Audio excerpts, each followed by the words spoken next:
დღეს ძალიან საინტერესო სტუმარი გვყავს, რაც თავარია ჩვენი ასე ვთქვათ უმთავრესი კრიტერიუმი სტუმრის შერჩევისა ეს არის ხოლმე კომპეტენცია, გამოცდილება, ცოდნა. ნინო კალანდაძე, ჭავჭავაძის ცენტრის აღმასრულებელი დირექტორი, საქართველოს საგარეო საქმეთა მინისტრის ყოფილი მოადგილე, დილამშვიდობისა ქალბატონო ნინო. დილამშვიდობისა. სამი ნინო ვართ.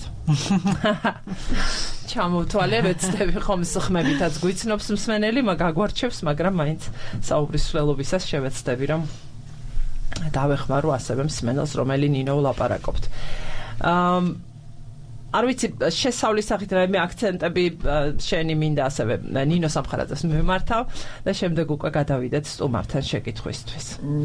ხო, პატარა კონტექსტი შევქმნათ უფრო ფართო ტრადიციულად, ვიდრე თქვათ კვირის მიმდინარე ამბებია, კვირიდან კვირამდე რაღაც აჩქარებული ტემპით მიმდინარეობს უკვე გლობალურ არენაზე რაღაცა ისეთი მოვლენები, რომლებიც ჩვენზე არაპირდაპირ რაღაც შემთხვევაში პირდაპირ გავლენასაც ახდენს, ძალიან სწორად დასვი თქვათ ის აქცენტი შენ შესავალში, რომ მაგალითისთვის ახლა რუსეთსა და დანარჩენ სამყაროს შორის გამართულია ეს საუბრები სხვადასხვა ტემპის, სხვადასხვა ტონის ამერიკასთან, ერთი მხრივ ევროკავშირთან რაღაც დონეზე პინგ-პონგი და თავის მხრივ უკრაინის პოზიცია ცხადია რუსეთის ახალი იმიჯსაყალიბებს, რომელიც ჩვენთვის არ ვიცი ძალიან საშიშად მოჩანს, იმიტომ რომ რაც უფრო ნაკლებია ეს შეკავების მეთოდები, რაც აქამდე იყო მაგიდაზე, ევროპული დასავლური აქტორების მაგიდაზე,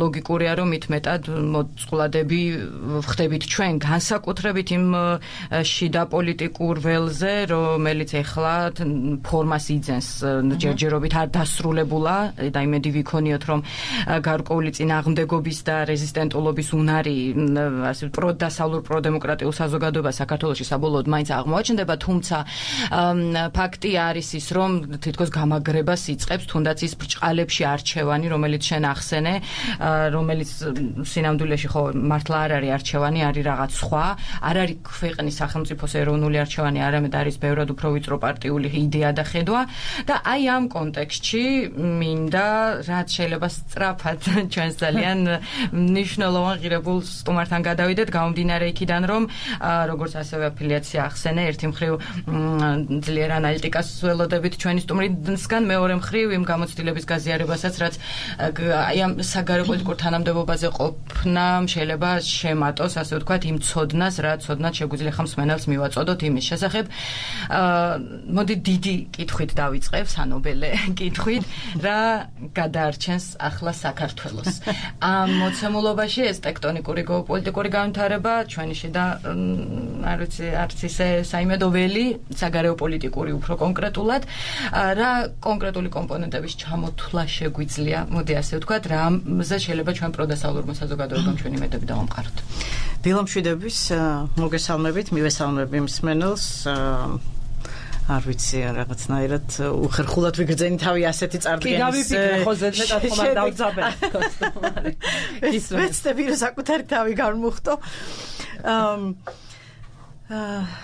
პირველ რიგში, ხო, უდაოდ განსაკუთრებულ ისტორიულ პერიოდში ვიმყოფებით, განსაკუთრებულად სწრაფად ვითარდება გეოპოლიტიკური პროცესები, განსხვავებულად ვითარდება, ვიდრე ამის მოლოდინები იყო, ვთქვათ, ბოლო 10 წლის განმავლობაში, მას შემდეგ, რაც რუსეთ-უკრაინის ომი დაიწყო, ფუნდამენტურად შეიცვალა პროცესები რეგიონში, მაგრამ არა მხოლოდ და ახლა უკვე ამერიკის ახალი ადმინისტრაციის ასე ვთქვათ, ინაუგურირების და საქმიან ეტაპზე გადასვლის ფაზაშიც ვხედავთ, რომ კიდევ ფუნდამენტურად შეიცვალა მსოფლიო პოლიტიკა და რეგიონთან მიმართებით დასავლური პოლიტიკა, რომელიც ვთქვათ ტრადიციული პოლიტიკისგან, როგორც ჩვენ გვახსოვს საქართველოს დამოუკიდებლობის მანძილზე, ერთგვარად განსხვავდება. შეიძლება არა პრინციპების დონეზე, მაგრამ შეიცვალა ვთქვათ რეგიონის აღქმა სწორედ იმის გათვალისწინებით, რომ რუსეთ-უკრაინის ომმა განაპირობა ახლებური ხედვა, ახლებური გადანაწილება, ის გეოპოლიტიკური გადაწყვეტილებები ევროპაში და ჯერ კიდევ დემოკრატების ადმინისტრაციაში, როდესაც ნატოს გაფართოების და აღმოსავლეთ გაფართოების, ევროკავშირის გაფართოების პოლიტიკა განახლებულად განიმარტა, ამავდროულად რუსეთი თავისთავად ცდილობს, რომ რეგიონში ეს არეალი გარკვეულწილად თავისებურად შემოხაზოს და თქვათ თავისი იმპერიული თუ ტრადიციული ძალთა ბალანსის და რაღაც გავლენის სფეროების გადანაწილების საკითხში, მოკლედ საქართველოს კიდევ ერთგვარად მოაქციოს. ამიტომ ხო ამოცანა საკმაოდ რთულია საქართველოს გადარჩენას გულისხმობ, ანუ საქართველოს გადარჩენის საკითხი უდაოდ დგას, საქართველოს როგორც სახელმწიფოსი, როგორც სუვერენული სახელმწიფოსი, დამოუკიდებელი სახელმწიფოსი, რომელიც აი ამ გეოპოლიტიკურ პროცესებში ითამაშებს როგორც დამოუკიდებელი და არა როგორც რომელიმე კონკრეტული, თქვათ, ეგრეთ წოდებული სტეიკჰოლდერების თუ ინტერეს ჯგუფების დაქვემდებარებული ერთეული და რეალურად ჩვენ რომ რაღაცნაირად ცივი გონებით დავიყვანოთ რაზე მიდის საქართველოში ბრძოლა დღეს, მიდის მართლობის ფორმებზე. ანუ რა ტიპის მართლობა ჩამოყალიბდება საქართველოში და ვეცდები ახსნა რას გულისხმობ ამით. განსაკუთრებით აი ამ ბოლო პროცესების განვითარების ფონზე განსაკუთრებული მნიშვნელობა შეიძინა, ყოველთვის ჰქონდა, მაგრამ ახლა განახლებული და სხვა ტიპის მნიშვნელობა შეიძინა ტრანსკავკასიურმა საერთაშორისო სავაჭრო გზამ, ეგრეთ წოდებულმა შუა ერეფანმა, რომელიც აღმოსავლეთის და დასავლეთის ბაზრებს აერთიანებს სწორედ სამხრეთ კავკასიის გავლით, კერძოდ აზერბაიჯანის და საქართველოსი, სადაც რაც მნიშვნელოვანი ჰაბია და საკვანძო დერეფანია ტვირთბრუნვისთვის, სარკინიგზო მიმოსვლისთვის, მილსადენებისთვის, ენერგომომარაგებისთვის შესაბამისად და ასევე ენერგოუსაფრთხოებისთვის და საბოლოო ჯამში მთლიანად დასავლური უსაფრთხოების კონცეფციისთვის, ასე ვთქვათ. აქ ამდენად, იმიტომ რომ ამ დერეფანს მნიშვნელოვანი როლი და ფუნქცია აქვს, პირველ რიგში იმ დადებითი წერტილიდან შეიძლება შევხედოთ, რომ საქართველოს მიმართ ყურადღება უბრალოდ ვერ განელდება, იმიტომ რომ მოცემულ მდგომარეობაში საქართველოს გვერდს ვერავინ ვერ აუვლის. ამას ხშირად ვამბობთ, რომ ეს რაღაცნაირი ჩვენი წარმაც არის ერთგვარი, იმიტომ რომ სწორედ ეს გეოპოლიტიკური მდგომარეობა და მდებარეობა განაპირობებს საქართველოს მიმართ ასე ვთქვათ, არაკეთილსინდისიერი მოთამაშეების ინტერესებსაც და არაკეთილსინდისიერებში ვგულისხმობ იმ ქვეყნებს, რომლებსაც ვაჭრობის მიმართ თავისი სტრატეგიული ინტერესები გააჩნიათ, მაგრამ საქართველოში დემოკრატია მათთვის ხელშემშლელი ფაქტორია და სწორედ აქ მივდივარ, როდესაც ვამბობ მართლობის რა ფორმა შენარჩუნდება საქართველოში, ამაზე მიდის ბრძოლა, იმიტომ რომ ისეთ ქვეყნებს, როგორიც არის ჩინეთი, როგორიც არის რუსეთი, ამ შემთხვევაში დიდ მოთამაშეებს ვგულისხმობ ამ საერთაშორისო ბაზარზე, ჭირდება მეტი ინტერესი აქვს, რომ საქართველო არ იყოს დემოკრატიული და მართლაც თუ გავიხსენებთ ბოლო, არ ვიცი, ფროიდისეული წამოწდენა იყო ეს ივანიშვილის ოცნების ერთ-ერთი წარმომადგენლის დავით ულიანის, რომელმაც თქვა, რომ აი ამ ახლებური გადანაწილების პროცესშიო როდესაც მან ახსნა რეალურად რუსული კანონის ინიციირების უკან რა იდგა, მან თქვა, რომ ამ დერეფანში და ჩვენ მართლაც ასე აღმოჩნდა, რომ ამ სამეზობლოში პრაქტიკულად ერთადერთი სუსტი რგოლი ვართ, თუ ამ სისუსტეს დემოკრატიას დავარქმევთ, ხო? იმიტომ რომ დემოკრატია ისეთი ქვეყნებისთვის, როგორიც არის რუსეთი და როგორიც არის ჩინეთი, ან როგორიც არის ირანი, ან თუნდაც აზერბაიჯანი, თუნდაც თურქეთი, მიმდინარე პროცესების გათვალისწინებით შეგვიძლია მყარად ვთქვათ, სუსტი რგოლია, იმიტომ რომ დემოკრატია ნიშნავს ინსტიტუციურ კონტროლს, დემოკრატია ნიშნავს სახალხო ზედამხედველობას, დემოკრატია ნიშნავს ერთგვარ ბიუროკრატიას, დემოკრატია ნიშნავს ანგარიშვალდებულებას და მოუქნელია სისტემა სწრაფი გადაწყვეტილებისთვის, რომელსაც თბილისი მაგალითად რუსეთის სასარგებლოდ, ან ჩინეთის სასარგებლოდ, ან ირანის სასარგებლოდ მიიღებდა. დემოკრატია ბოჭავს ამ გადაწყვეტილებებს, დროში წელავს და მათთვის სასურველ შედეგს ყოველთვის არ აყენებს. ან მართველისთვის, ვთქვათ, გადაწყვეტილების მიღების პროცესში ეს სანდო პარტნიორად. ხო, ანუ მოუქნელი სისტემა ავტორიტარული რეჟიმებისთვის და საქართველოს მართლაც რაღაცნაირად ერთადერთია ამ გეოგრაფიულ არეალში, რომელიც დემოკრატიისთვის იბრძვის. დემოკრატიისთვის იბრძვის საქართველოს იმიტომ, რომ მისი გადარჩენის გზაც ერთგვარად მხოლოდ ეს არის. ჩვენ როდესაც არჩევანი გავაკეთეთ, საგარეო პოლიტიკური არჩევანი კონსტიტუციური გაკეთდა პროდასავლური და არა მაგალითად ნეიტრალიტეტის სასარგებლოდ ან არა ვთქვათ ევრაზიული კავშირის სასარგებლოდ, გაკეთდა იმ პრაგმატული მოსაზრებიდან გამომდინარე, რომ საქართველოს თავისი ეკონომიკური თუ სამხედრო პოტენციალიდან გამომდინარე თუ იქნება ეს ბუნებრივი რესურსები, რომელიც მას არ გააჩნია, მას არ აქვს თვითგადარჩენის დამოუკიდებელი უნარი, ამიტომ მას სჭირდება ალიანსების პოლიტიკა აწარმოოს და ამიტომ არ აქვს მას ნეიტრალიტეტის ფუფუნება, რაზეც ხშირად არის ხოლმე საუბარი, იმიტომ რომ ნეიტრალიტეტი საქართველოსნაირ ქვეყანაში, რომელსაც არ აქვს თავდაცვის უნარიანობა საკმარისად მყარი, ეკონომიკურად არ არის იმდენად სტაბილური ან თვითკმარი, რომ მან შეძლოს თვითგადარჩენა და დამოუკიდებლად, ვთქვათ, მონაწილეობის მიღება საერთაშორისო ასპარეზზე, მას სჭირდება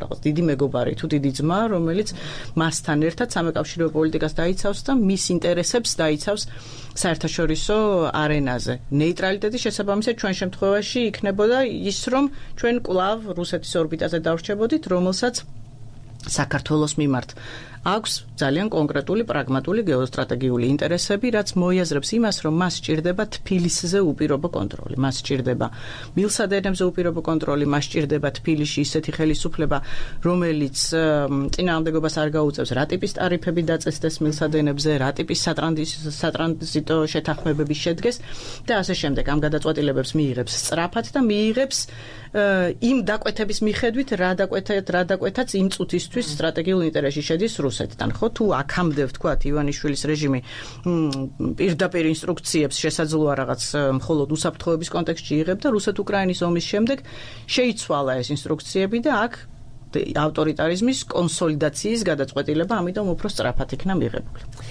მე მიყვარს მომენტები ამ ეთერში, როცა სტუმრის მსჯელობა და ესე ვთქვათ აზრთასვლა, ჩემი შეკითხვა, რომელიც მაქვს და მსმენელის ინტერესი რაღაცნაირად ჰარმონიაში მოდის, სინქრონიზდება. და რას გულისხმობ გეტყვით. აი წამოწდენა რომ ახსენეთ, როგორც აი იმ მოთამაშეების ინტერესის გათვალისწინება, რომლებისთვისაც დემოკრატია წარმოდგენილია როგორც შემაფერხებელი, როგორც საფრთხეც კი, ასევე და არ შეესაბამება მათ ინტერესებს.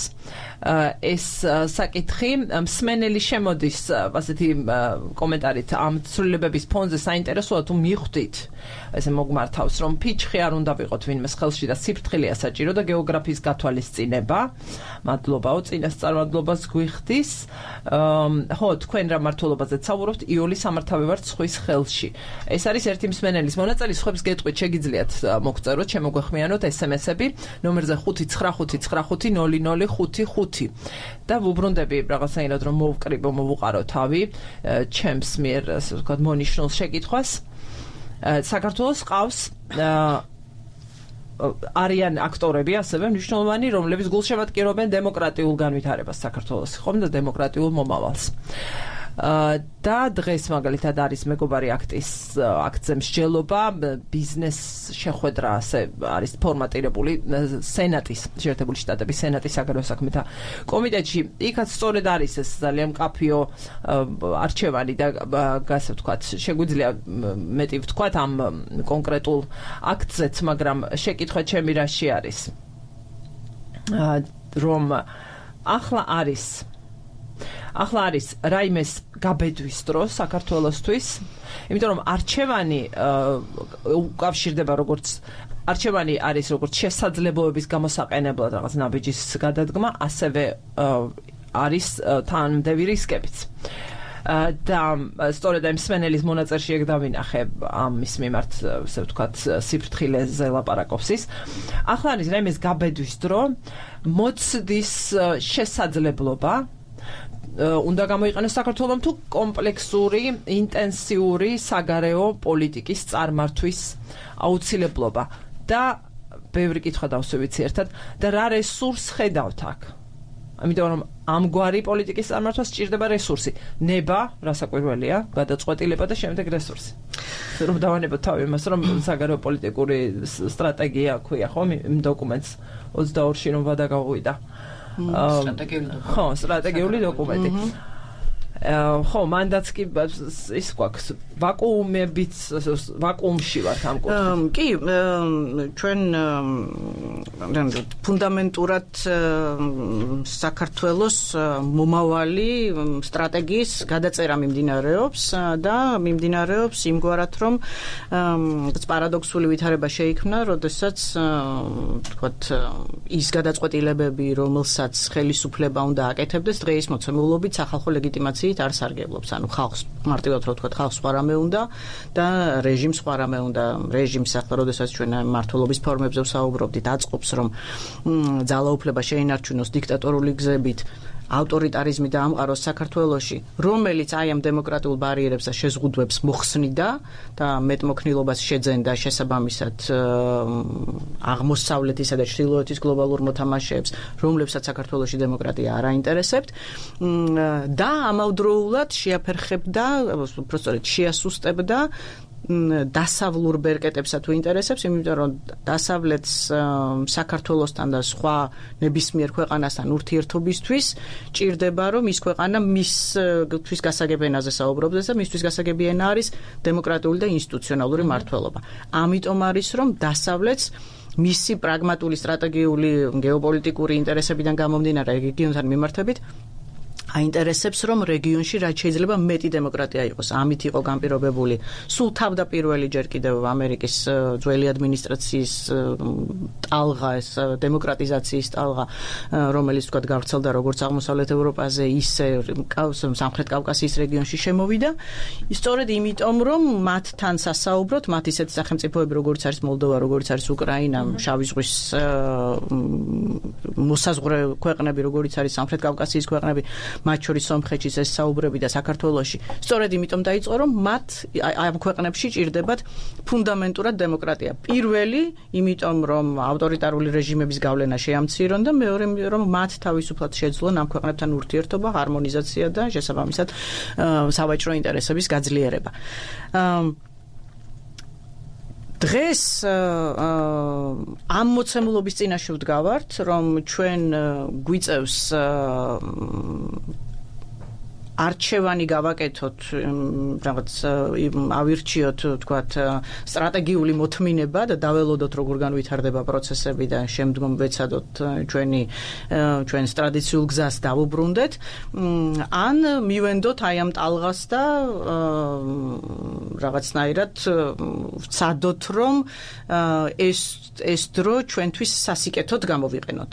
გულისხმობ, ჩვენში მე, როდესაც სუბიექტურად ჩემი გადმოსახედიდან არ ვსაუბრობ ხელისუფლების წარმომადგენლების სასარგებლო პოზიციიდან, არამედ ამ შემთხვევაში იმ დემოკრატიული მოძრაობის, რომელიც ასდღეზე მეტია საქართველოს ევროინტეგრაციისთვის და საქართველოს სახელმწიფოებრიობის გადარჩენისთვის იბრძვის და ფუნდამენტურად სახელმწიფოებრიობის გადარჩენაზეა აქ საუბარი, იმიტომ რომ იმ შემთხვევაში თუ აქ შენარჩუნდება იმ ტიპის მმართველობა, როგორის კენაც მიყავს დღეს არსებულ რეჟიმს, მაშინ ეს კარგ შემთხვევაში შეზღუდული სუვერენიტეტის ფორმატზე ვსაუბრობთ, ჩვენ ან გარკვეულ გადაწყვეტილებებს მიიღებენ თავად რეჟიმის წარმომადგენლები, მაგრამ სტრატეგიულ ინტერესებზე მოვა პირდაპირ ინსტრუქციები, რომელიც შესაძლოა და დიდი ალბათობით არ იქნება საქართველოს სახელმწიფო ინტერესში, არამედ იქნება ერთეული მოთამაშეების ინტერესში და სხვა სახელმწიფო ამ შემთხვევაში რუსეთის და ჩინეთის სტრატეგიულ ინტერესებში მეტაჩება პირველ რიგში რუსეთის, იმიტომ რომ ამ შემთხვევაში ივანიშვილი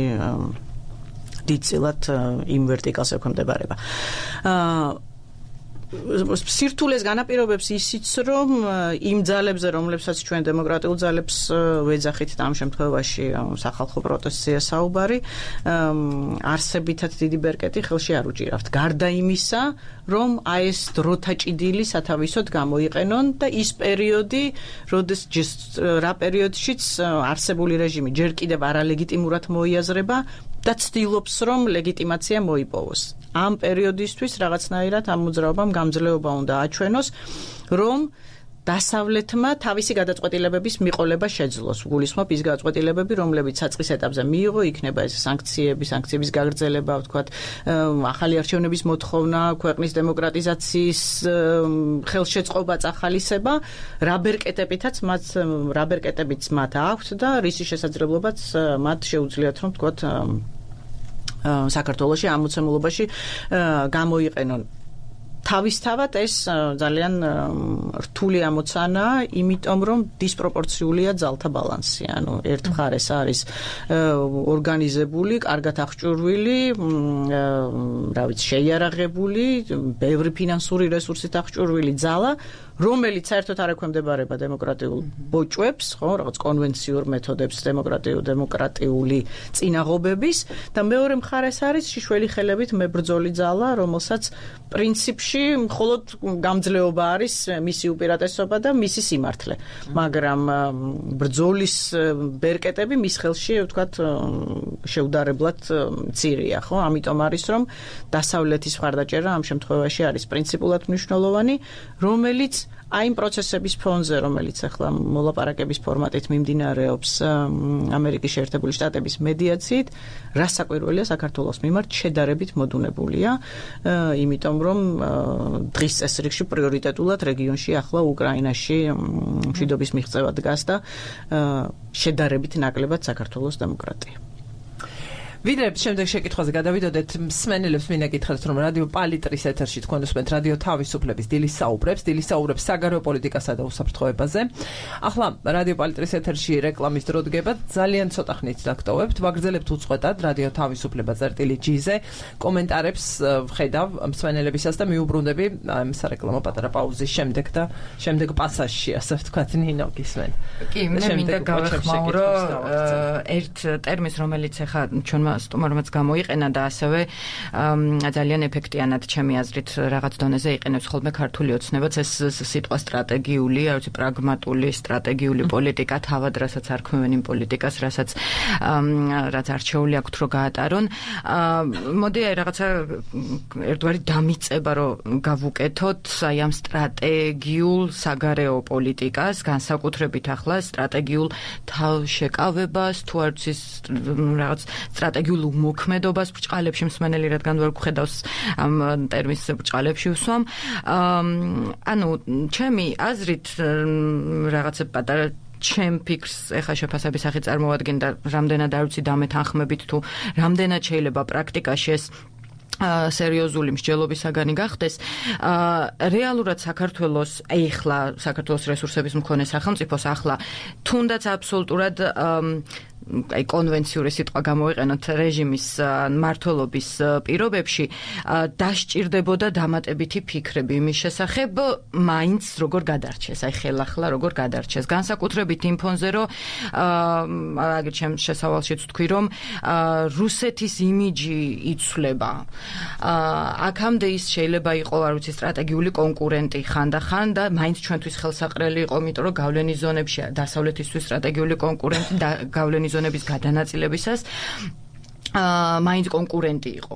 ახლა რუსეთი გახდა ეგზისტენციალური საფრთხე ორად გაყოფილი დასავლეთისთვის ამ კონკრეტულ ნაწილში, თუ კი მაგალითისთვის ევროკავშირი აღიქვამს უშუალო საფრთხედ ამერიკის შეერთებული შტატების რიტორიკა, როგორც საფრთხე არ შეცვლება, მაგრამ რიტორიკა ქცევა, მათ შორის ალბათ საქართველოსთან მიმართებით ქცევაც შეიძლება არსებობს რისკი, რომ შეიცვალოს. აი ამ პროცესში საქართველოს რეალური სტრატეგიულობა რა შეიძლება იყოს, რა შეიძლება და ყოფილიყო, მაშინაც კი როცა ჩვენ აი უნდა ვიფიქროთ რეალურ საგარეო პოლიტიკაზე და არა ვიწრო პარტიულ საგარეო პოლიტიკაზე. ამ ნაწილს თქვენ როგორ ხედავთ? მე მგონია რომ ამაზე ფიქრი მაინც დაგჭირდებოდა. ოღონდ რა განზომილებით? ჩვენ ყველა შემთხვევაში და სწორედ ამიტომ არის მნიშვნელოვანი ის თემა, რაზეც ჩვენ ვსაუბრობთ, იმიტომ რომ აქ კონტექსტი არის განსაზღვრელი, ჩვენ ყველა შემთხვევაში ჩვენი საშინაო და საგარეო პოლიტიკა უნდა ავაგოთ იმ მოცემულობის გათვალისწინებით, რა გეოპოლიტიკური დატვირთვაც ამ ქვეყანას ერგოწილად. ეს ტვირთია გარკვეულწილად ვიდრე საქართველოს მოახერხებს ფუნდამენტურად განვითარებას და სწორ რელსებზე შედგომას, მაგრამ მას შემდეგ რაც ის ამას მოახერხებს, ეს არის უნიკალური მდგომარეობა, რომელიც საქართველოს შეუძლია ძალიან სასარგებლოდ სათავისოდ გამოიყენოს, რასაც უნდა აკეთებდეს ნებისმიერი ეროვნული და სუვერენული ხელისუფლება, ანუ ეროვნული ხელისუფლება, რომელიც სახელმწიფო ინტერესიდან ამოდის და რომელსაც სუვერენული გადაწყვეტილებების უფლება-მოსილება ექნებოდა. მოცემულ ვითარებაში ჩვენ ამაზე სამწუხაროდ ვერ ვსაუბრობთ, ბევრი სხვადასხვა შეფასება და ჩემი აზრით მცდარი და მათ შორის დროის დამკარგველი შეფასება იყო ჩვენ შიდა ეროვნულ დონეზეც და განსაკუთრებით საგარეო დონეზეც, როდესაც ვთქვათ ივანიშვილის შეფასება ხდებოდა როგორც პირის, რომელიც უბრალოდ ფუნდამენტურად უფრო საბჭოთა ბექგრაუნდის კაცია, რომელიც ვთქვათ მეც საერთოს გამონახავს რუსეთთან და ვთქვათ თავისი არსით არ არის ევროპელი, მაგრამ დიდწილად დამოუკიდებელი მოთამაშეა. განსაკუთრებით 2022 წლის შემდეგ საკმაოდ მკაფიოდ გამოჩნდა, რომ ის უბრალოდ არ არის სუვერენული მოთამაშე და რუსული კანონის ინიციირების შემდეგ, რომელიც სხვათა შორის სწორედ იმ მიზანს ემსახურება, რომ შემაკავებელი დემოკრატიები რაც შეიძლება შემცირდეს გეოგრაფიის ამ არეალში, იქნება ეს ბალკანეთი, იქნება ეს კასპიის ზღვა თუ იქნება ეს შავი ზღვა. ამ კანონის დაინიცირება მოხდა სწორედ თანმიმდევრულად ოკუპირებულ აფხაზეთში, ყირგიზეთში, ყაზახეთში, რუსეთის მიერ კონტროლირებად სერბეთში და საქართველოში. აქ ძალიან მკაფიოდ ჩანს, რომ ეს იყო ორკესტრირებული და ორგანიზებული ინსტრუქციის შედეგი, სადაც ივანიშვილის დამოუკიდებელი გადაწყვეტილება საერთოდ არ ფიგურირებდა, ხო? ამიტომ ყველაზე ნათლად აქ გამოჩნდა გარდა ყველაფერი დამატებით ანუ ის რომ შესაძლოა ინტერესების თანხმედრა იყოს ესეც მოცემულობა, მაგრამ ჩვენ აქ ჩემი აზრით სწორი იქნება და დროული იქნება, რომ იმ დაშვებიდან ამოვიდეთ, რომ ჩვენ აქ საუბრობთ რაღაც კონკრეტულ რუსული სპეცსამსახურების პროექტზე, რომლის ამოცანა და მიზანი არის, რომ საქართველოს საგარეო ვექტორი შეიცვალოს და საქართველოში მმართველობის ის ფორმა ჩამოყალიბდეს, რომლისკენაც ახლა ივანიშვილს ჩვენ მივყავართ. ამიტომ ვერ ამოვალთ იმ მოცემულობიდან, რომ ჩვენ გვყავს ეროვნული ხელისუფლება, რომელიც სუვერენულად სახელმწიფო ინტერესებიდან ამოდის. როდესაც ისინი პრაგმატულობაზე თუ რაღაც სტრატეგიულ თუ ტაქტიკურ მოთმინებაზე საუბრობენ, პირველ რიგში ჩვენ უნდა დაგვავიწყდეს, რომ ქართული ოცნების ყველა სიტყვა, ყველა გზავნილი, ყველა ჰედლაინი, ყველა მათი მოლაპარაკე თავის მიერ გაჟღერებული ყველა წინადადება არის აბსოლუტურად პროპაგანდისტული და მიზანმიმართულად გათვლილი იმაზე, რომ მოხდეს საზოგადოებრივი აზრით მანიპულაცია. ეს გზავნილებიც ჩემი აზრით 100%-ით იწერება მოსკოვში, აქ უბრალოდ მზაგზავნილები ჩამოდის და ამის მომსწრეები ვართ ჩვენ, როდესაც ივანიშვილი ცნობილი რაღაც დუშკაბინით რომ მოგზაურობდა თავის საარჩევნო კამპანიის პროცესში, უბრალოდ პირდაპირ თარგმნი ყობახიძეც მათ შორის, უბრალოდ პირდაპირ თარგმნიდნენ რუსულ ტერმინებს, რომლებიც ქართულში იმ ფორმით არ გამოიყენება. ანუ 100%-ით პირდაპირ მზაგზავნილები ჩამოდის, რომელიც აქ გეწოდებული message box-ის ფორმით ურიგდება. ამიტომ აქ არავითარი სტრატეგიულ მოთმინებაზე საუბარი არ არის, ისინი მოქმედებენ კრემლის დავალებით, კრემლის ინტერესში. რა საკვირველია, მათი ინტერესიც არის, რომ ძალაუფლება შეინარჩუნონ, განსაკუთრებით იმ კორუფციული ვერტიკალის, რომლითაც ქართული ოცნება და ივანიშვილი იმაგრებს თავის ძალაუფლებას, რომელიც ასე სანქციების ენით რო ვისაუბროთ, ეგრეთ წოდებული enabler-ები, ხო? ანუ ისინი, ვინც ხელს უწყობენ რეჟიმს, რომ შეინარჩუნდეს, ეს არის კორუფციული ვერტიკალი და ამიტომ მათი ინტერესიც არის, რომ მმართველობის ეს ფორმა შეინარჩუნდეს. რა საკვირველია, მათ ინტერესებთან ესეც თანხვედრაშია. მაგრამ აქ პრაგმატული და სტრატეგიული მათხედვაში არის მხოლოდ ის, რომ მათ უნდა ძალაუფლების შენარჩუნება და ეს არის მათი სუბიექტური და ინდივიდუალური ინტერესი და არავითარ შემთხვევაში სახელმწიფო ინტერესი. სახელმწიფო ინტერესი ამ შემთხვევაში არის პირველ რიგში აი ამ უნიკალური მდგომარეობის გამოყენება და მეორე ასევე იქიდან ამოსვლა, რომ ჩვენ ახლა როგორი ტიპის გაყოფილ დასავლეთზეც არ უნდა ვისაუბროთ. ევროპაზე ეს გარკვეულია და ჩანს კიდეც მათ პოლიტიკაში საქართველოსთან მიმართებით და მათ შორის იმ გადაწყვეტილებებში, რომელიც თქვათ ახლა შოლცის მიერ იქნა მიღებული გერმანიის მიერ დაწესებული ან ახალი კოალიციის მიერ, რომელიც შეიქმნება ცალსახად უფრო გამკაცრებულია ეს პოლიტიკა საქართველოს რეჟიმის მიმართ და ეს ნიშნავს, რომ საქართველოს მიმართ მხარდაჭერის საკითხი არის უბრალოდ უცვლელი და არ გადაიხედება და კიდევ უფრო მაღალ რეგისტრში ავა, მაგრამ ამერიკის შეერთებულ შტატებსაც, იმიტომ რომ მას სტრატეგიული ინტერესი აქვს დერეფანთან მიმართებით, მათ შორის უსაფრთხოების კონცეფციიდან ამომავალი, ხო? მათი ინტერესი არის, რომ სანქცირებული პირებისთვის აქ რაღაც ხელსაყრელი გარემო არ შეიქმნას. მათი ინტერესი არის, რომ ანაკლიის სპორტში ჩინელები არ იყვნენ. მათი ინტერესი არის, რომ საქართველოში ჩინური და ირანული ინტერესი არ გაძლიერდეს. მათი ინტერესი არის, რომ ეს დერეფანი არ იყოს ნარკოდერეფნად და ადამიანების ტრაფიკინგის დერეფნად გამოყენებული, როგორც ეს იყო 90-იან წლებში და ეს საფრთხეს უქმნიდა ზოგადად დასავლურ კონცეფციას. ძალიან აქტუალურია. სწორედ ასე ვართ მონიშნული. იმის გათვალისწინებით, რასაკვირველი და ბევრი წელი და და ეს გართულდება კიდეც, იმიტომ რომ ეს პირდაპირ კავშირშია, როგორ თქვა, მორღვეულ მართლობასთან, იქ სადაც არ არის დემოკრატიული მართლობა, იქ სადაც არის უკონტროლო საზღვრები, იქ სადაც ინტერესი არის, რომ სუვერენიტეტი იყოს შესუსტებული ცალკე ოკუპაციის გზით, ცალკე რეჟიმის მართლობის გზით, ბუნებრივია, რომ იქ ძალისხმევა მიიმართება იმისკენ, რომ თქვათ საზოგადოების შესუსტება მოხდეს და ეს ტერიტორია იყოს უკონტროლო ტერიტორია შიდა მმართველებისთვის. ამიტომ ეს საფრთხეა ამერიკის შეერთებული შტატებისთვის თავისთავადაც, დამოუკიდებლად ყველაფრისგან და ამერიკის შეერთებული შტატები თავისი ყველანაირი მოწყობით, კონცეფციით, აზროვნებით, ღირებულებებით არის ფუნდამენტურად დემოკრატიული სახელმწიფო, რომელსაც კი აქვს გამოცდილება, ევროპის ქვეყნებსაც აქვს პრაქტიკაც იმისი, რომ ისინი ავტორიტარულ რეჟიმებთანაც ურთიერთობენ, რასაკვირველია, სტრატეგიული ინტერესებიდან გამომდინარე, მაგრამ საქართველოსთან მიმართებით ასეთი ინტერესი რთულად წარმოსადგენიან. მათი ინტერესი და ეს პირველ რიგში რესპუბლიკური პარტიის ლეგასია, მემკვიდრეობა, რომ საქართველოს რაღაც მოწინავე დემოკრატიად ითვლებოდა რეგიონში, რომ საქართველოს წარმატებულ დემოკრატიად ჩამოყალიბდა სწორედ ამერიკის შეერთებული შტატების ხელშეწყობით, დახმარებით და აი ამ დემოკრატიზაციის, ვთქვათ, კონცეფციის გავრცელებით ეს ერთი და ასევე მათაც, როდესაც ჩვენ აი საერთო სასაუბრო ენაზე ვსაუბრობთ, ხო, ჩინელებს არ ჭირდება დემოკრატია საქართველოში, იმისთვის, რომ ჩვენ გვეურთიერთონ პირიქით.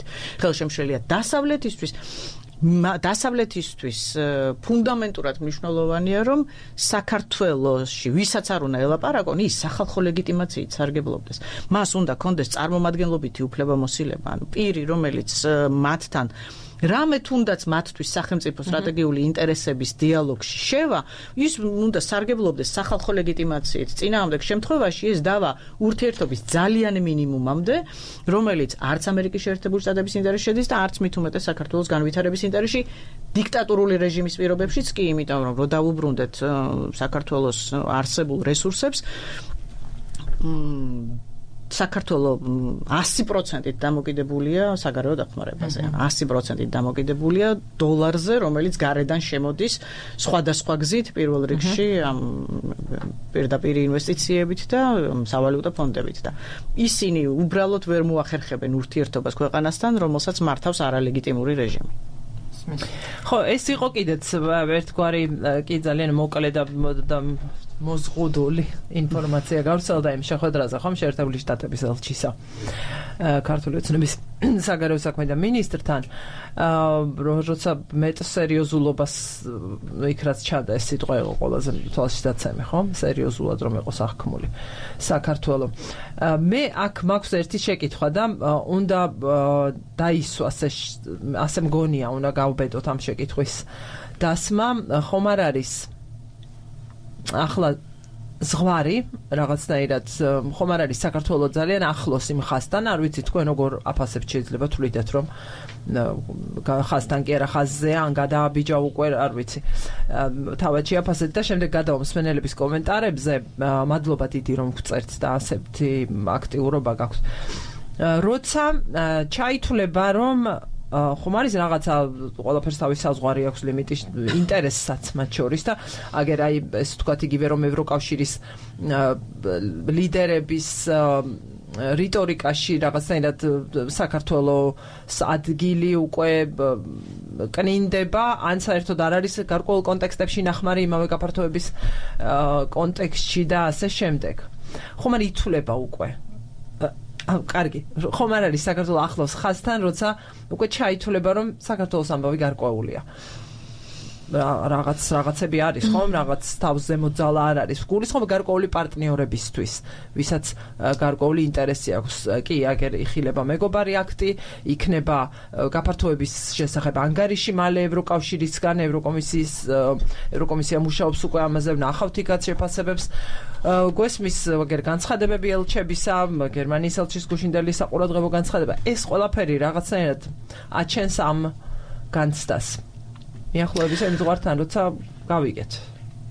და ვის ხელშია ამ ხაზს გადალახავს საქართველოს და იხებს უკან თუ რასიზმს. აბსოლუტურად ლოგიკური კითხვაა, უჩნდება ალბათ ბევრს და სამართლიანიც, იმიტომ რომ ბევრი რამ მიუთითებს იმაზე, რომ ობიექტური გარემოებების გამო, რაც მსოფლიოში მიმდინარე პროცესებს გულისხმობს, ცალკე ომი აღმოსავლეთში, თქვა ახლო აღმოსავლეთში, ცალკე რუსეთ-უკრაინის ომი, ცალკე თქვა გამწვავებული ერთგვარი ურთიერთობები დასავლეთის მოთამაშეებს შორის, სრულიად ლოგიკურ კითხვას აჩენს, რამდენად შეიძლება საქართველოს თავის ტკივილი საგნად დარჩეს, თქვათ, იგივე ევროპის დედაქალაქებისთვის და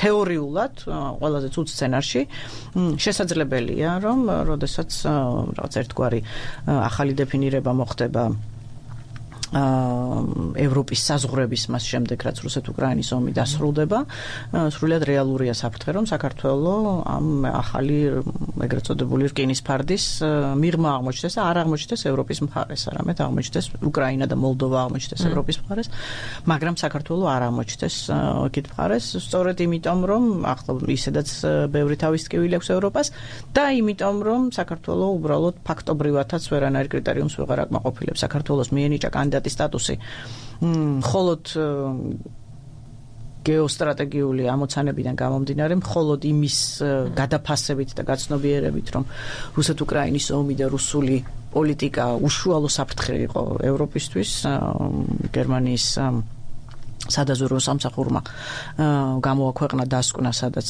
საუბარია იმაზე, რომ უკრაინაში მიმდინარე ომში უკრაინა არის პერიფერიული სამიზნე, არამედ პირდაპირი სამიზნე არის სწორედ ბერლინი და ევროპა.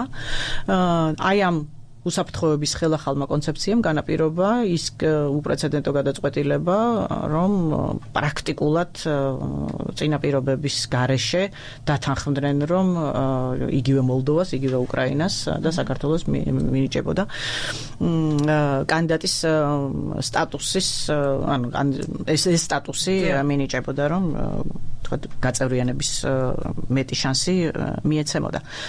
მაგრამ სავსებით შესაძლებელია, რომ საქართველოს ამ პროცესში გაიყინოს, სწორედ იმიტომ, რომ პირველი საქართველოს ამ კრიტერიუმებს ვერ აკმაყოფილებს და მეორე იმიტომ, რომ მას ყავს რეჟიმი, რომელიც ყველაფერს აკეთებს იმისთვის, რომ საქართველოს ეს კრიტერიუმები მომავალშიც ვერ დააკმაყოფილოს და ევროპასაც თავისი ლიმიტი აქვს, როდესაც მას რომლის იქითაც ის ვერ იტყვის, რომ ეხლა ნებისმიერ ერთეულს მივიღებ და რაღაც პუტინის მმართველობის ქვეშ მყოფ ქვეყანას მივიღებ ევროკავშირში, მაგრამ ამას უბრალოდ ვერ გააკეთებს. ამის საპირწონეთ რის იმედიც ჩვენ შეიძლება რომ გქონდეს არის ის, რაზეც თავიდან ვისაუბრეთ, ის რომ რეგიონის მიმართ ინტერესი არსებობს მათივე ინტერესიდან გამომდინარე და არა მხოლოდ იმიტომ, რომ მათ დემოკრატიული და განვითარებული საქართველო უყვართ მოწონთ და რაღაცნაირად აფასებენ ჩვენს დემოკრატიის ასე მკაფიოდ არასდროს დაუკავშირები ევროკავშირის თავის უსაფრთხოება გაფართოებასთან. უდაოდ. ჯობს გვიან ვიდრე არასდროსო ჩვენ 2008 წელს და 2007 წელს ჯერ კიდევ, როდესაც ცნობილი პუტინის გამოსვლა იყო მიუნხენის კონფერენციაზე. იმ დღიდან მოყოლებული ქართული დიპლომატიას არ დაუკლია შრომა და ჯაფა. ბალტიელებს უნდა ვუკარგავთ. არა, ცალსახად, მაგრამ იმიტომ რომ ჩვენ რუსეთ-საქართველოს ომის ფარგლებში კიდევ სულ სხვა გამოცდილება შევიძინეთ, უბრალოდ ყველა რესურს ვიყენებდით იმისთვის, რომ ევროპაში ეს ცნობიერება მისულიყო, სამწუხაროდ იმ დროისთვის არ მოვიდა, იმიტომ რომ პოლიტიკური კონიუნქტურა განსხვავებული იყო. 2014-იც არ მივიდა, როდესაც ყირიმში შეიჭრა და ყირიმის ანექსია მოახდინა რუსეთმა, მაგრამ საბედნიეროდ თუ ამ ვითარებაში შეიძლება ბედნიერებაზე საუბარი, რუსეთ-უკრაინის ომის შემდეგ ეს ცნობიერება მივიდა, ამიტომ საქართველოში დემოკრატიის შენარჩუნება და საქართველოში რუსული გავლენის მინიმიზება ევროპის უსაფრთხოების უშუალო საკითხია, ანუ ევროპის ახალი უსაფრთხოების კონცეფციის შემუშავების საკითხში ამას საკვანძო მნიშვნელობა ენიჭება და ეს შეგვიძლია რომ აქედანაც ამოვიდეთ რომ ეს თქვათ აი ლიმიტი რომელზეც ნინო საუბრობდა რომ როდის იქნება ის ზღვარი, როდესაც ისინი თქვათ საქართველოს ჩამოწერენ თქვათ ასე სწრაფად ალბათ არ მიიღწევა, იმიტომ რომ ფუნდამენტურად მნიშვნელოვანია და მნიშვნელოვანია მათ შორის რეგიონის კონტექსტიდან გამომდინარეც, იმიტომ რომ აზერბაიჯანი, რომელიც ერთის მხრივ მათ კონტროლს მიღმა და მეორეც რაღაცნაირად აი ამ ბოლო პერიოდის განმავლობაში, ბოლო 10 წლეულის განმავლობაში განსხვავებით საქართველოსგან მოახერხა, რომ ძალიან ძლიერ ძალად ჩამოყალიბდა, მან მოახერხა, რომ ახალი სტრატეგიული ალიანსი შექმნა ნატოს წევრ სახელმწიფოსთან, რომელიც ძლიერი რეგიონული მოთამაშეა და არა მხოლოდ რეგიონული მოთამაშეა. მან მოახერხა საკუთარი დამოუკიდებლობის მოპოვება რუსული გავლენებისგან, მან აზერბაიჯანმა მოახერხა გავლენებისგან თავი დაეხსნა. ამავდროულად სომხეთმა, ორმხრივად, როგორც დასავლეთმა, ისე ოფიციალურმა ერევანმა სასწრაფო წესით განაახლეს ევროინტეგრაციის დაჩქარების საკითხები, რაც იმას ნიშნავს, რომ რუსეთისთვის ფუნდამენტურად მნიშვნელოვანია, რომ თბილისში გავლენები შეინარჩუნოს, იმიტომ რომ ამაზე არის დამოკიდებული დიდწილად რა სურათი შეიქმნება სამხრეთ კავკასიაში. სარკის მეორე მხარიდანაც ასევე სტრატეგიულად მნიშვნელოვანია ევროპელი მოთამაშეებისთვის, რომ რეგიონში საქართველოს ინტერესები შეინარჩუნონ, სწორედ იმიტომ, რომ რუსეთმა ვერ შეძლოს აი ამ რეგიონის მთლიანად დაბლოკვა. კი, რასაკვირველია, სომხეთთან ურთიერთობები ორმხრივ რეჟიმში წარიმართება და შესაძლოა საქართველოს გვერდის ავლითაც, მაგრამ გეოგრაფიულად საქართველოს ვერ აუვლიან გვერდს. ამიტომ საქართველოს თბილისის კონტროლი რუსეთის მხრიდან თუ შენარჩუნდა, ეს მათ პრობლემას მთლიანად რეგიონულ კონტექსტში უქმნის, ანუ ვიწრო კონტექსტში, გულისხმობს სამხრეთ კავკასიის კონტექსტში და აქ ახლა რაღაც შორს მიმავალი და სახიფათო გეგმები თუ სისრულეში მოვიდა, რომელიც თქვათ ალიევს გააჩნია ზანგეზურისთან მიმართებით, მაშინ ეს რასაკვირველია დიდ საფრთხეს შეუქმნის საქართველოს, იმიტომ რომ ეს მთლიანად მოჭრის საქართველოს ამ დისკუსიიდან და მაშინ საქართველო ფაქტობრივად ინტერესს დაკარგავს დასავლეთისთვის, რაც რასაკვირველი დიდი საფრთხეა, მაგრამ იმედია ეს არ მოხდება. რაც პრაგმატიზმის ნებისმიერი გაგებას წინააღმდეგება, ახლა ბოლოს რაც ბრძანეთ ეს პერსპექტივა, ძალიან დიდი მადლობა ეს დაწორულად რომ ახსენით, იმიტომ რომ საიდანაც არ უნდა შეხედო, ვინც არ უნდა იყო თუ პრაგმატიზმზე ვლაპარაკობს და გაგაჩნია, არაფერში არ ჯდება.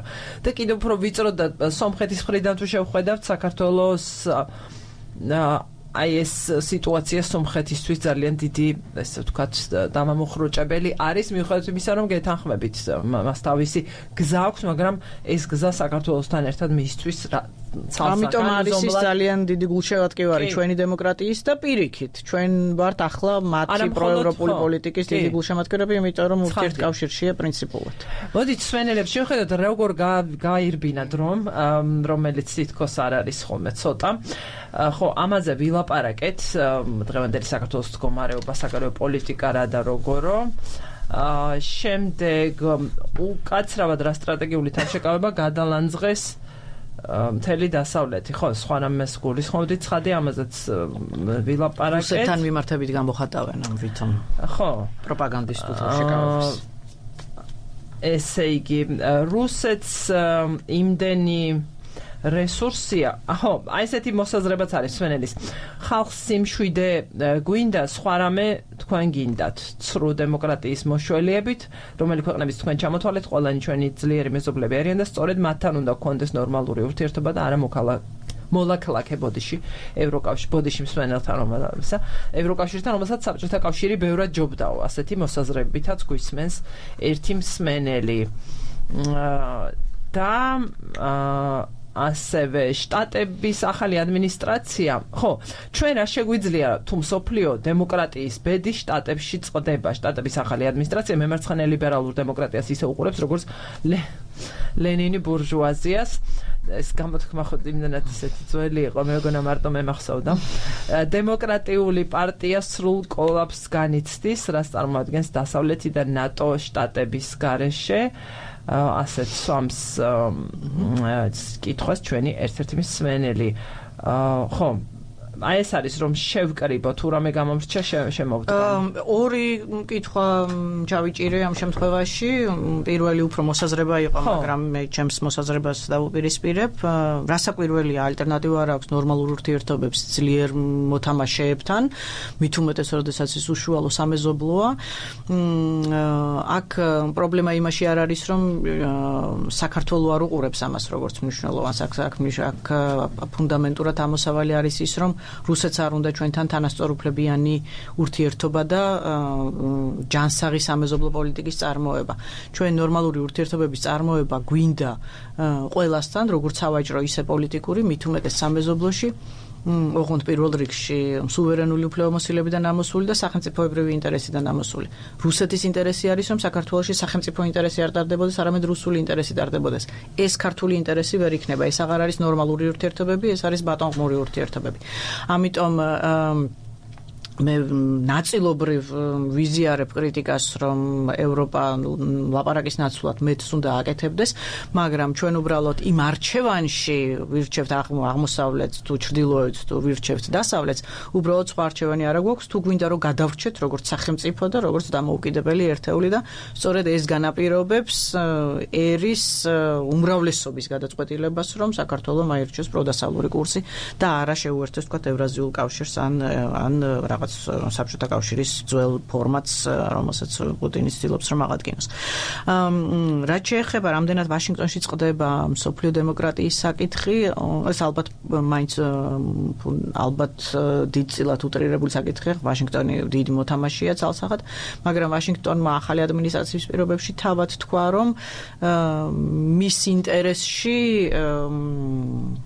თქვათ სოფლიო პოლიტიკა ამ ფორმით იმდენად მნიშვნელოვანი აღარ არის. ანუ იმ გაგებით რომ თქვა რომ მას უნდა ეხლა უსაფრთხოების უზრუნველყოფა, იმიტომ რომ ეს ამერიკის შიდა ინტერესებს ეწინააღმდეგება და მის ინტერესებში შედის, მაგრამ თქვათ ის რომ რაღაც აი ევროპულ საქმეებში ასე იყოს თქვათ ჩართული და ჩახედული, ამის ინტერეს მოქმედი ადმინისტრაცია ყოველ შემთხვევაში ნაკლებად აფიქსირებს, რაც ერთგვარ შანსებს აჩენს. მე ვიზიარებ იმას, რომ დღეის მდგომარეობით ევროპა ისე ძლიერი არ არის, როგორიც უნდა ყოფილიყო, როგორც მას შეეძლო რომ ყოფილიყო, რომ თუ რუსეთის საფრთხეს ადეკვატურად შეაფასებდა დროულად და როგორცაც ჩვენ ვისურვებდით, რომ ის აი ამ მოცემულ მომენტში იქნებოდა, როდესაც ამერიკა ამ შედარებით უკანა პოზიციები დაიკავა, მაგრამ ევროპას აქვს იმის პოტენციალი, რომ ევროპის კონტინენტზე იყოს შვიდობის მყოფელიც, ეკონომიკური სიძლიერის შემანარჩუნებელიც, რეგიონული ინტერესების გამტარებელიც და მსოფლიო პოლიტიკის გამსაზღვრელიც. ამიტომ აი ეს რესურსი არსებობს და იკვეთება ამის პოლიტიკური ნებაც, иკვეთება ახალი კოალიციის პირობებში, რომელიც ახლა ცდილობს, რომ რუსეთ-უკრაინის ომში თავისი კოალიცია წარმართოს ბრიტანეთის და საფრანგეთის მონაწილეობით და იქ აუცილებლად მიუერთდება ახალი კანცლერი გერმანიის, იმიტომ რომ იმას ძალიან გამოკვეთილი პოზიცია აქვს, სწორედ ამ საფრთხეებიდან ამოსული, რომელსაც ისინი აცნობიერებენ, ამიტომ ხო, მოკლე პასუხი არის, მხოლოდ ვაშინგტონში არ წყდება მსოფლიო დემოკრატიის საკითხი. საბედნიეროდ, არა იმიტომ, რომ მე ვაშინგტონის მიმართ კრიტიკული ვარ, არამედ იმიტომ, რომ მხოლოდ ერთ მოთამაშეზე დამოკიდებულება არასდროს არ არის მომგებიანი. საქართველოს კონტექსტიდან ამოსული ჩვენ როგორც არ უნდა გვინდოდეს სამწუხაროდ ჩვენ არ გვაქვს ბუნებრივი რესურსების და ეკონომიკური სიძლიერის ის რესურსი როგორიც აქვთ სამეზობლო ქვეყნებში იმ ქვეყნებს რომელსაც უხეშად რომ ვთქვათ არადემოკრატიულად არსებობის ფუფუნება გააჩნიათ, იმიტომ რომ მათ შეუძლიათ ეკონომიკურად მაინც გადარჩენ. საქართველოს ამის რესურსი არ აქვს და ამიტომ მისი არჩევანი მხოლოდ დასავლეთია. წუთნახევარი გადაგვრჩა და მე ხომ მაინც დავინახე აქ კომენტარში უბრალოდ აღარ გვაქვს გაშლის შესაძლებლობა შეგვება იმასთან რომ რაღაც არ გამოსდის საქართველოს და მშვიდობა მაინც ხომ გვინდა ეს ის განწყობა დამოკიდებულება და თემა რომელსაც აუცილებლად კიდევ და კიდევ ბევრჯერ მივუბრუნდებით იმავე მშვიდობის რეალური მშვიდობისთვის გვინდა ევროპა. ევროპის კავშირში არის მშვიდობა. ზუსტად და რომ არჩევანი აღარ არის აი ამ განწყობას გულისხმობ კიდევ აუცილებლად გავაგრძელებთ ნინო მხოლოდ შეჯამების სახით საბოლოოდ რასაც ჩვენ ახლა ვეძებთ იმ ტიპის ხელისუფლების პირობებში რა ტიპის ხელისუფლებაც და რა ტიპის რეალობაც ზოგადად ეხა ქვეყანას დაუდგა ამ გადაწყობის პროცესში არსებულ გეოპოლიტიკურ ატმოსფეროში რასაც ეხა ჩვენ პროდემოკრატიული პროევროპული ძალები ძირითადად ვაკვირდებით არის ის თუ რამდენად თავისთავადად ღირებულია საქართველო და ზუსტად აი ამ ეპოქაში პოულობთ კიდევ უფრო მეტ ღირებულებას ვიდრე ვთქვათ აქამდე გქონდა იდენტიფიცირებული აი ეს არის ახლა ჩვენი მთავარი ფოკუსი და საქმე სამწუხაროდ ერთი მხრივ თუმცა საბედნიეროდ იმ თვალსაზრისით რომ მე დარწმუნებული ვარ ერთმშვენიერ დღეს როდესაც ჩვენ ადეკვატური და ეროვნული ინტერესების შესაბამისი საგარეო პოლიტიკის წარმოების საშუალება და რეალობა და საჭიროება დაგვიდგება გვექნება ბევრად მეტი არაღი ხელში ვიდრე შეიძლება აქამდე გქონოდა ერთი მხრივ გაძლიერებული დასავლეთის სახით, მეორე მხრივ გაძლიერებული შიდა დემოკრატიული და პროდასავლური ძალების სახით. შეიძლება მეტისმეტად ოპტიმისტური დასასრულია მოცემულობაში, თუმცა საჭიროება დღევანდელზე მეტი არ მახსენდება თუ უკიოდეს მოყოფილა, მაგრამ ხო სამწუხაროდ არ არის.